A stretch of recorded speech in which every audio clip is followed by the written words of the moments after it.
World rugby ने रूस Belarus को वर्ल्ड रग्बी से अगली लिस्ट तक के लिए मुअत्तल कर दिया है। दोनों ममालिक को वर्ल्ड रग्बी ने अगले अहकामात तक के लिए मुअत्तल किया। तो बड़ी कार्रवाई यहां पर रूस और बेलारूस के खिलाफ देखने को मिल रही है। वर्ल्ड रग्बी ने रूस बेलारूस को वर्ल्ड रग्बी से अलग कर दिया है। आपको बता दें कि अगली लिस्ट तक के लिए मुअत्तल किया गया।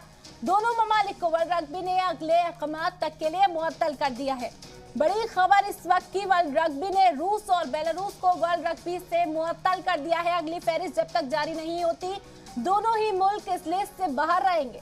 आपको बता दें कि दोनों ममालिक को वर्ल्ड रग्बी ने अलग अगले अहकामात तक के लिए मुअत्तल किया है। मुसलसल बॉयकॉट देखा जा रहा है। रूस का जो तमाम खिलाड़ी हैं वो भी रूस के खिलाड़ियों के साथ खेलने से इनकार कर चुके हैं। और इस बीच वर्ल्ड रग्बी का बड़ा ऐलान, रूस और बेलारूस को वर्ल्ड रग्बी से अलग किया गया। आपको बता दें कि अगली लिस्ट तक मुअत्तल किया गया है। दोनों ममालिक को वर्ल्ड रग्बी ने अगले अहकामात तक के लिए मुअत्तल किया।